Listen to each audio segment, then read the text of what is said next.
ඔබ සැමට ජේසු පීඨයි.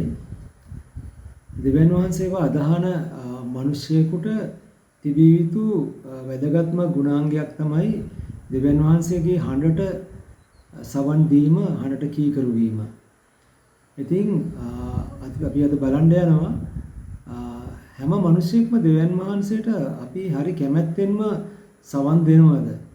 එක පාටම හඬට අපි කීකරු වෙනවද කියලා. ඉතින් ඊට ඉස්සෙල්ලා පොඩි දෙයක් කියන්න ඕන. මේ වීඩියෝ එකේ මම කතා කරන දේවල් අදාළ වෙන්නේ ජේසුස් වහන්සේව අදාහ ගන්න පිළිගත් අයට විතරයි. ඒ කියන්නේ ස්වර්ග රාජ්‍යයේ උරුමකම් කියන්න සුදුසුකම් ලැබුව අයට විතරයි. අන්‍ය ජාතීන්ට නිකන් අයවැනෝසේ අදාහන් නැති අයට නෙමෙයි. ඉතින් අපි බලමු මිනිස්සු කැමැත්තෙන්ම දෙවියන් වහන්සේගේ හරට කන් දීලා තියෙනවද කියලා ඉතිහාසය පොඩ්ඩක්. අපි බලමු යෝනා කියලා චරිතයක් තියෙනවා. ඉන්නවා. ඒ මිනිසයාට කිව්වා දෙවියන් වහන්සේ නිනිවේ කියන දේශයට ගිහිල්ලා ඒ රටේ ඉන්න මිනිස්සුන්ට කියන්න කියලා පසුතැවිලි වෙන්න කියලා. නැත්තම් මේ දේශය විනාශ කරනවා කියලා. නමුත් යෝනා කැමැත්තෙන්ම ගියේ නැහැ. ඒ වෙනුවට නිනිවේට යනවට වෙනුවට නෝන නැග්ග නැවකට යන්න තාර්සිස් වලට.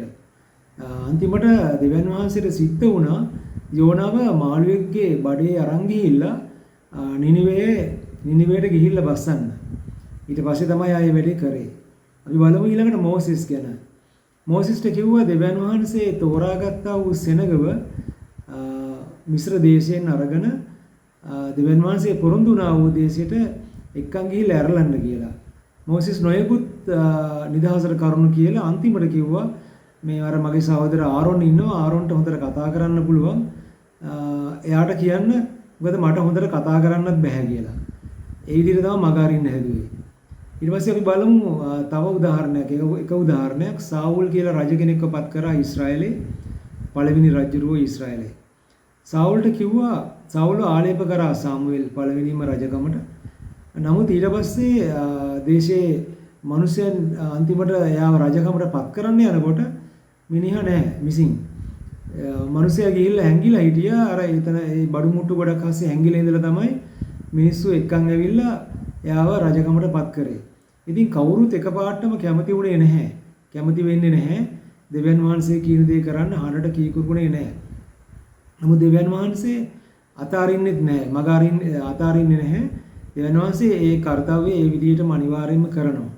නමුත් දැන් අපිට සුද්ධාත්මයන් වහන්සේ අපිට දුන්නට පස්සේ ජේසුස් වහන්සේගේ පූජාවෙන් පස්සේ සුද්ධාත්මයන් වහන්සේ අපිට දුන්නට පස්සේ අපිට දෙවියන් වහන්සේ අපි තුල සිටමින් අපිට කතා කරනවා. ඒ හඬ ශබ්දය අපිට ඇසෙන්න සලස්වනවා. අන්න ඒක තමයි ප්‍රධාන වැදගත්ම කාරණය මෙතන මම කතා කරන්න යන. ඉතින් දෙවියන් වහන්සේ මනුෂ්‍යයන්ට දැන් සුද්ධාත්මයන් වහන්සේ තුල අපිට දෙවියන් වහන්සේ කතා කරන විදි විවිධාකාරව තියෙනවා. හරි? උගන්වනවා, අවවාද කරනවා, තරවටු කරනවා, දඬුවම් කරනවා. මරණීය අත්දැකීමක් ලබන්න සලස්වන තැනටම පත් කරලා සමාජයට මැරෙන්නම සලස්වලා ආයේ පණ දෙන්න පුළුවන්. ඒ ආකාරව දෙවියන් වහන්සේ නොයෙක් ආකාරයෙන් කතා කරලා සමහරට මේ වෙලාවට කියනවා මේ මම කියන මේ අහවල් වැඩේ කරලා ඔයා මගේ ළඟට එන්න සූදානම් වෙන්න කියලා. නමුත් ඇත්තටම දැන් ඒ වගේ අවස්ථාවකටපත් වුණු කෙනෙක්ට ඒ වගේ වැඩවලට තෝරාගත්ත ජේසුස් වහන්සේව අදහන අයට අත්දකින්න සිද්ධ වෙන සිදුවීම් බොහෝමයක් තියෙනවා. ඒක සමහර කීපයක් මම කියන්නම් ඒ ලොකු ලිස්ට් එකකින්. එකක් තමයි තමුන් කරන අපි හිතමු වගාවක් කරනවා, ගොවිතැනක් කරනවා, ගොවිපලක් කරනවා, නැත්නම් රස්සාවක් හරි මොකක් හරි කරන දෙයක් කිසි පළක් ප්‍රයෝජනයක් නැති අනේ නොකර හිටියනම් ඊට වඩා හොඳයි කියන තත්ත්වයටපත් කරනවා. සත්තු හැදුවා නම් ඔක්කොම ටික මැරිලා යන්නේ ඒ වගේ තත්ත්වයකටපත් කරනවා. ඉතින් ඒ මනුස්සයාට තියෙන පොඩි දෙයක් නම් ඒකත් නැති වෙන්න සලස්සනවා. අනේ සේරම නැති වුණානේ කියන තත්ත්වයටපත් කරනවා. ඊළඟට බැලුවොත් ලෙඩ කරනවා. නැත්තම් හදිසි අනතුරු ඕවටපත් කරනවා. නැත්තම් සමාජයෙන් ලොකු සතුරුකම් ප්‍රශ්න වලට මුහුණ දෙන්න සිද්ධ වෙනවා කිසිම හේතුවක් නැතුව. ඔය වගේ නොයෙක් ආකාර දේවල් වලට පත් කරමින් දෙවියන් වහන්සේ හැම වෙලාවෙම මිනිස්යාව අරගන්න උත්සාහ කරනවා දෙවියන් වහන්සේ කියන දේ කරන්න. එයා බලාපොරොත්තු වෙන එයාව තෝරාගත්ත වැඩේ දෙවියන් වහන්සේගේ දරුවන් උදෙසා කරන්න ඕන වැඩේ කරවන්න ගන්න උත්සාහ කරනවා. ඉතින් මම අර ඉස්සෙල්ලා කිව්වා වගේ අපි හිතමු කෙනෙක්ට මැරෙන්න තරම් අවස්ථාවකට පත් කරලා දෙවියන් වහන්සේ කිව්වොත් එහෙම මගේ ස්වභාවය අහවල් දේ කරලා ඔයාලා ඇස්සි වෙන්න මගේ ළඟට එන්න සූදානම් වෙන්න කියලා මැරෙන්නම පත් කරෝතින් ඒ අවස්ථාවේදී බැරිලාවත් ඒ මිනිස්සයා හිතුවොතින් එහෙම මට ඊට ඉස්සෙල්ලා ඔබට කියන්න යමක් තියෙනවා. දැන් අර ඉස්සෙල්ලා මං කිව්ව අත්දැකීම් එකක්වත් මේ ඇඟට සනීප ඒවා නම් නෙමෙයි. ඒ ඔක්කොම මං වචන දෙක තුනකින් ඔය කියාගෙන ගියාට හදිස්සියෙන් අවුරුදු ගණන් විඳවන්න වෙන මහා කටුක අත්දැකීම්. ඒ අත්දැකීම් ලබනකොට එච්චර සනීප නැහැ. එච්චර හොඳ නැහැ. හරි. ඉතින් මං ආපහු කියන්න ගියකට කියන්න යනවා ආපහු බැරි වෙලාවත් අර වගේ මිනිස්සෙක්ව මැරෙන්නම සලස්වලා මැරෙන තත්ත්වෙම පත් කරලා කිව්වොතින් එහෙම ඒ වගේ මගේ වැඩේ කරලා එන්න කියලා ඒ මිනිස්සයා බැරි වෙලාවත් තේරුම් ගත්තොතින් මේ පණිවිඩේ වැරදියට. එයා හිතුවොතින් එහෙම මම මැරුණා නම් මොකද වෙන්නේ? මගේ පවුලයට මොකද වෙන්නේ? මම ඉතුරු කරපු දෙයක්වත් නැහැ. පවුලයට කරපු දෙයක්වත් නැහැ. එයා අමාරු වැටෙනව නේද? එහෙම හිතලා කිව්වොත් එහෙම තේරුම් ගත්තොත් එහෙම එකපාරටම මොකද වෙන්නේ? එයා එකපාරටම සාතන්ගේ රැවටිල්ලට සාතන්ගේ පරීක්ෂාවට හවු වෙනවා. මොකද දෙවියන් වහන්සේ හඬ ශබ්දයෙන්ම කියපු දෙයට පස්ස පෙන්නපු ගමන් සාතන් තමයි ඊට පස්සේ හිතුවක්කාර මිනිස්සයාලා එක ක්‍රියා කරන්න පටන් ගන්න. එහෙම කරන්න වෙච්ච ගමන් මොකද කරන්නේ? එයා බැරි වෙලාවත් හිතුවොත් එහෙම මං හම්බ කරලා ඉතුරු කරලා ආවල් අයට ඉතුරු කරලා දේපල ටිකක් ඉතුරු කරලා ආවල් අයට මේ වගේ සැලසුම් ඇති කරලා ෆික්ස් ඩිපොසිට් එකක් දාලා ඒ වගේ දේවල් කරලා මම අර වැඩේ කරනවා දෙවියන් වහන්සේගේ වැඩේ කරනවා කියලා හිතාගත්තොතින් ඒ හිතපු ගමන්ම ඒ කියන්නේ එයා මුලින්ම කරන්න යන්නේ හම්බ කරන එකයි. හම්බ කරන්න හිත යොමු කරපු ගමන්ම මොකද වෙන්නේ? සාතන් යත් එක්ක ක්‍රියා කරන්න පටන් ගන්නවා. මොකද මිල මුදල් මේ ලෝකයේ තියෙන වස්තුව අලංකාරත්වය මේ සේරම දේවල් යක්ෂයාට අයිති දේවල්. ඌ යක්ෂයා තමයි ඒවා පාලනය කරන්නේ. උතුරන්න සල්ලි දෙනවා. විශේෂයෙන්ම සිද්ධ වෙන්නේ ඒකයි. උතුරන්න සල්ලි දෙනවා. කරන කියන සල්ලි හම්බ කරන්න අභිප්‍රායයෙන් කරන දේවල් සේරම සඵලවත් වෙන්න සලස්සනවා. ටික මතක් කරලා බලන්නකෝ ජේසුව පරීක්ෂා කරන්න ඇවිල්ලා සාතන් මොකද කරේ? කිව්වේ මොකද්ද කියලා? ඒක ලියලා දිනවා මතේව 4 වෙනි පරිච්ඡේදයේ 8 වෙනි පදේ. ලෝකේ සියලු රාජ්‍යයන්ද එහි ආශ්චර්යයන්ද උන්වහන්සේට පෙන්වුවා. ඔබ බිම වැටි මට নমස්කාර කරන්නේ නම් මේ සියල්ල ඔබට දෙන්නේ මී උන්වහන්සේට කීවේය. ඉතින් ඌට নমස්කාර කරුවම ඌ ලෝකයේ දේවල් දෙනවා පිරලා ඉතිරලා යන්න. ඔබ දන්නේ නැතුව ඇති බොහෝ දෙනෙක් මේ ලෝකයේ තියෙන අලංකාර වූ සඵලවත් වූ සඵලත්වයේ ස්වභාවයන් 100%ක්ම කිව්වත් වැරදි නැහැ. ඒ ස්වභාවවල වලට ඒ මුදල් දීපල ඒ වස්තුව ඒ අලංකාරත්වයේ ඒ සේරම රැඳී පවතින්නේ ඒ ස්වභාව තුල ඒ සේවකයා උගන්වන දේව වචනේ පිරිසිදු දේව වචනේ විකෘති කරලා උගන්වන ප්‍රමාණය අනුවයි. ඒ එකම උගන්වලා ඒවයි විකෘති කරලා උගන්වලා ඒ ඇදහිලිවන්තයින්ට පුරුදු පුහුණු කරලා කරන්න උගන්වලා තියෙන බොරු වැරදි දේවල් වල ප්‍රමාණය අනුව තමයි ඒ ස්වභාවයේ ඒ ධනය සහ ඒ අලංකාරත්වයේ සියල්ලම රඳා පවතින්නේ. හැබැයි එකක් තියෙන්නේ ඒ හම්බ කරපු ඒ දේවල් වලින් එන අපහාසය සේරම සාතන් එන්න සලස්වන්නේ දෙවියන් වහන්සේටයි යේසුස් වහන්සේටයි. ওই ඒ වගේ ස්වභාවවල ඕන පාපයක් කරලා ඕන අපරාධයක් කරලා කරපු කෙනෙක්ගේ මහා රටේ නීතියට දෙවියන් වහන්සේගේ ව්‍යවස්ථාවටත් ඉගැන්වීම් වලට විරුද්ධව ක්‍රියා කරන මිනිස්සු ඒ ගන්න සල්ලි ගෙනල්ලා දුන්න මේ සේරම සාක්කුවට දාගන්න ඒ සභාව ඇතුළට දාගන්න ඒ සේරම අපහාසය යන්නේ දෙවියන් වහන්සේටයි. අපි හිතමු මේ සභාවේ එකම වැරද්දට දුප්පත් මිනිහටයි පොහොසත් මිනිහටයි තරාතිරම් බලලා ක්‍රියා කරද්දී එතකොට සභාවේ අයටයි පවුලේ අයටයි වෙනස් නීති රීති වලින් වෙනස් විදියට සලකනකොට මිනිස්සු ඒව ගැන කතා වෙනකොට ඒ සේරම අපහාසය යන්නේ දෙවියන් වහන්සේට මිසක් සාතන්ට නෙමෙයි. මොකද ඔය ක්‍රියාකලාපයේ තුල සභාව තුල සාතන් බලවත්ව ක්‍රියා කරමින් හාස්කමුත් කරනවා. ලොකු දේවල් කරනවා. සල්ලි වලින් ලොකු දේවලුත් කරනවා. එතකොට ඒවත් කරන්නේ දෙවියන් වහන්සේගේ නාමයෙන් කියලා අර මිනිස්සුયો කියනකොට ඒ වලට ඉගෙන අපහාසය යන්නේ දෙවියන් වහන්සේටම තමයි. සාතන්ට යන්නේ නැහැ කවුරුත් යකාට වරින්න යන්නේ නැහැ වෙලාවට. ඉතින් ඔය අකීකරු වෙන ඒ අකීකරු වෙන ක්‍රිස්තියානිකාරයට නැත්තම් අකීකරු වෙන සේවකයාට ඊට පස්සේ දෙවියන් වහන්සේගේ වචනේ එළිදරව් වෙන්නේ නැහැ. සේරම දේශනා ඉගැන්වීම ඔක්කොම කැරකෙන්නේ මුදල් ඉපයීම සහ මේ ලෝකයේ අලංකාර දේවල් අලංකාරත්වයේ පිළිවෙල ඒවා තමයි ඒවා වටේ තමයි කැරගෙන්නේ සියලුම දේවල්. ඒත් ජේසුස් වහන්සේගේ කැමැත්තට සවන් දීම තරම් වටිනා දෙයක්, කීකරු වීම තරම් වටිනා දෙයක් තවත් නැහැ. අකීකරු වීම මහම භයානක දෙයක්. ඒ අකීකරු වීමෙන් එපා වෙන අවස්ථාවක් මම ඉදිරියේදී කියන්නම්. අපි ඊට ඉස්සෙල්ලා බලමු දෙවියන් වහන්සේගේ හරට කීකරු වෙන මිනිස්සු මොන වගේද ක්‍රියා කරන්නේ කියලා. ක්‍රියාපොතේ බලන්න 9 වෙනි පරිච්ඡේදයේ 11 වෙනි පදේ අනනියස් කියලා මිනිහෙක් හිටියා. ඒ මිනිහට කිව්වා ජේසුස් වහන්සේ කිව්වා අන්න අහවල් වීදියේ ඉන්නවා සාවුල් කියලා මිනිහෙක්. එයාට පෙනීම ලබන්න යාඥා කරන්න කියලා. හැබැයි අනනියස් දැනගෙන හිටියා පාවුල් ආවේ මොනවටද කියලා. අනනියස් කෙලින්ම කිව්වා ඒ මිනිස්සු ඇවිල්ලා තියෙන්නේ අපි වල්ලන් යන්න කියලා. බලපත්‍ර අරන් ඇවිල්ලා තියෙන්නේ, ලියුම් අරන් ඇවිල්ලා තියෙන්නේ අපි වල්ලන් යන්න කියලා. හැබැයි ජේසුස් වහන්සේ විස්තරේ හරියට එයාට කිව්වම අනනියස් සම්පූර්ණයෙන්ම එයාගේ පඬිතකම් කියවන්න ගියේ නෑ. කෙලින්ම ගියා පාවුල්ට යාඥා කරා. පාවුල් පෙනීම ලැබුවා. පාවුල් ඊට පස්සේ සාවුල් ඊට පස්සේ පාවුල් කියන නමින් දේශනා කරපු හැටි ජේසුස් වහන්සේට මිනිස්යන් එක්රැස් කරපු හැටි ඔබ දන්නවා. ලියවිලි වල තියෙනවා, බයිබලයේ තියෙනවා. හිතලා බලන්න මේ වෙලාවේ අනනියස් අකීකරු වුණා නම් මොකක්ද වෙන්නේ? ජේසුස් වහන්සේගේ හඬට අකීකරු වුණා නම් මොකද වෙන්නේ? සාවුල් පාවුල් වෙන එකකුත් නැහැ.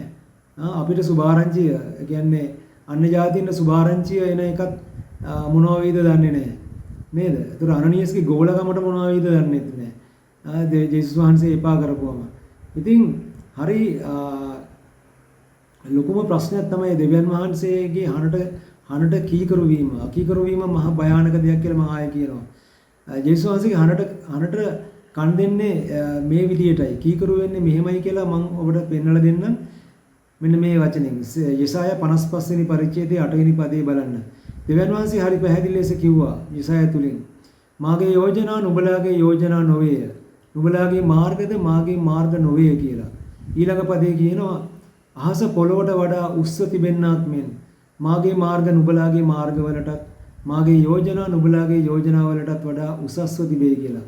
අපි මහ ලොකුවට අපේ සිතුවිලි වලින් අපේ දැනුමෙන් අපේ සල්ලි වලින් අපේ අතේ පයේ ශක්තිය යොදාගෙන අපි ජේසුස් වහන්සේගේ වැඩය කියලා කරන දේවල් මහා විහිළු. ඒවට දෙවියන් වහන්සේ සතුටු වෙන්නේ නැහැ. සතුටු වෙන්නේ ඉස්සල්ලාම ජේසුස් වහන්සේ කියන දේ කරන එකට විතරයි. නොකියන දේවල් කරන එක තමයි අද ක්‍රිස්තියානි සභාවල තියෙන්නේ 98%ක්ම 99%ක්ම කරන්නේ නොකියන දේවල්. නොකියන දේවල් ලොකු වැඩ හැටියට කරන එකයි. කරන්න කියපු වැඩේ පස්සට දාලා දැන් අපි ඉස්සල්ලා බැලුවොත් ඉස්සල්ලා අපි කතා කරපු ක්‍රිස්තියානි කාර්යය නැත්තම් සේවකයා උදාහරණ ගත්තොත් කරන්න කියපු වැඩේ පැත්තක දාලා Tamanටත් ප්‍රයෝජනයක් කියන වැඩපිළිවෙලක් කරන්න පටන් අරගෙන දෙවියන් වහන්සේ නොකියපු දේවල් ටිකක් කරන්න ගත්තම සම්පූර්ණයෙන්ම දෙවියන් වහන්සේ යාගෙන් අයින් වෙනවා. ඊට පස්සේ තනියම එයා සාතන්ගේ වැඩපිළිවෙල වලට හවු වෙලා තමන්ගේ රාජ්‍යයක්, තමන්ගේ රාජධානියක් ගොඩනැගීම තමයි සිද්ධ වෙන්නේ. දේව රාජ්‍ය ගොඩනැගීම නෙමෙයි වෙන්නේ. දෙවියන් වහන්සේ විතර එක මිනිසෙක්වත් ලං කරන්න ඒ වගේ අයට බෑ. අපි බලමු අකීකරු වෙන උණු එක මිනිසෙක් ගැන මම කියනවා කියලා කිව්වා. ඊශ්‍රායලේ ඉස්සරලා අපි කතා කරපු රජම සාවුල් රජුරෝ. එක සාමුවෙල් 15 වෙනි පරිච්ඡේදයේ 11 වෙනි පදේ බලන්න. දෙවියන් වහන්සේ කියනවා සාමුවෙල්ට මම සාවුල් රජකමට පත් කළ බැවින් තැවිමි. මක්නිසාද ඔහු මාගේ ආඥා නොපවත්වා මාගේ වචනය ඉෂ්ට නොකර මා අනුව යෑමෙන් අහක්ව ගියේ කියලා. ඊළඟ පදේ කියනවා 22 වෙනි පදේ කියනවා හඬට කීකරු වීමත් හඬට සවන් දීමත් දවන පූජාවන් වලට වඩා වටිනවා කියලා. දැන් මොකද්ද මේ මිනිසයා කරපු වැඩේ? දෙවියන් වහන්සේ කිව්වා යම් වැඩක් කරන්න කියලා පිටත් කරා යාව. නමුත් එයා ගිහිල්ලා දෙවියන් වහන්සේ කියපු වැඩේ කරලා හැබැයි එයා එක ගිය මිනිස්යෝන්ගේ හඬටත් කන් දීලා මිනිස්යන්ටත් බය වෙලා මිනිස්යන්ටත් කීකරු වෙලා එයාගේ තෘෂ්ණාවටත් එකඟ වෙලා සම්පූර්ණ තෘෂ්ණාවත් සම්පූර්ණ කරගැනීමෙන් දෙවියන් වහන්සේගේ හඬට අකීකරු වුණා. ඒ නිසා දෙවියන් වහන්සේ සම්පූර්ණ මේ මිනිස්යා එපා කරලා රජකමත් පහ කරා. ඉතින් අද කිතුණු සේවකීන් බොහෝ දෙනෙක් දන්නේ නැහැ. මම ඔබට කියන්න අද කිතුණු සේවකීන් බොහෝ දෙනෙක් දන්නේ නැහැ. ඒ අයටත් ඒ අය ආදරය කරන අයටත් පැමිණෙන පීඩා දුක් කම්කටොළු අනතුරු ඒ කරදර පීඩාවනේ සේරම එන්නේ ඇයි කියලා. ඒ සේරම ඇත්ත දෙවියන් වහන්සේ ඒ අයට කතා කරන විදිහයි. දෙවියන් වහන්සේ කතා කරනවා ඇල්මරුණු ස්වභාවයෙන් අයින් වෙලා මගේ වැඩේ කරන්න කියලා. මගේ වැඩේ මං කියපු විදිහට කරන්න කියලා. සමහර විට ඒ අය තුල තියෙන සැඟවුණු පාපයන් නිසා දඬුවම් විදිහට යම් කාරණා වෙන්නත් පුළුවන්. ඒවම වෙනවා. නමුත් බොහෝ විට වෙන්නේ ඒ අය හරි හොඳ සේවකයෝ කියලා හිතාගෙන තමන් කරගෙන යන වැඩ නමුත් දෙවියන් වහන්සේට ප්‍රසන්න නැති නිසා බොහෝ විට ඒ අර වගේ දේවල් වලට පත් වෙන්න සිද්ධ වෙනවා. අත්දැකීම් වලට පත් වෙනවා. මේක දේව සේවකයන්ට විතරක් නෙමෙයි. ක්‍රිස්තියානි ජේසුස් වහන්සේව අදහාගෙන යම් ගමනක් යන බොහෝ දෙනාට මේක අදාළයි. ඒ අය ඇල්මරුණු විදියට එකම විදියට තමන්ට දෙවියන් වහන්සේ කරන්න කියපු දේ කරන්නේ නැතුව තමන් නිකන් තමන්ගේ ලෝකේ ගමන යමින් සිටිනකොට ඒ දේවල් ওই දේවල් වලට පත් කරලා දෙවියන් වහන්සේ කතා කරනවා. දෙවියන් වහන්සේ කවදාවත් මිනිසෙක්ව සේවයකට පිටත් කරන්නේ ඒ අවශ්‍ය කාරණයට අවශ්‍ය කරන අපි හිතමු ටූල් එක දෙන්නේ නැතුව තමන් ඒ කරන්න අවශ්‍ය කරන ටූල් එක දීලා තමයි පිටත් කරන්නේ. අපි හිතමු බයිබලයේ කියවපුවම වචනයක්වත් තේරුම් නැති කෙනෙකුට එකවරම බයිබලයේ කියනකොට දේව වචනේ කියනකොට සම්පූර්ණයෙන් මේ වචනය තේරුම් යන්නත් ඒ වචනයෙන් එලිදරව්වක් වෙන්න සලස්වනවා. දැන් ඒක අරගෙන කටවහගෙන ඉන්නවා නම් ඒක තියාගෙන ඉන්නවා නම් ඒ කෙනාට කතා කරනවා යම් දෙයක් කරන්න. මං තෝරන මිනිසයන්ට කියලා කතා කරන්න කියලා. ඉතින් ඒ වගේ තමයි දෙවියන් වහන්සේ මිනිසයන්ට අවශ්‍ය කරන දේවල් දීලා තමයි පිටත් කරන්නේ. හැබැයි ඒක මුළුමනින්ම සම්පූර්ණයෙන්ම දෙන්නේ නැහැ.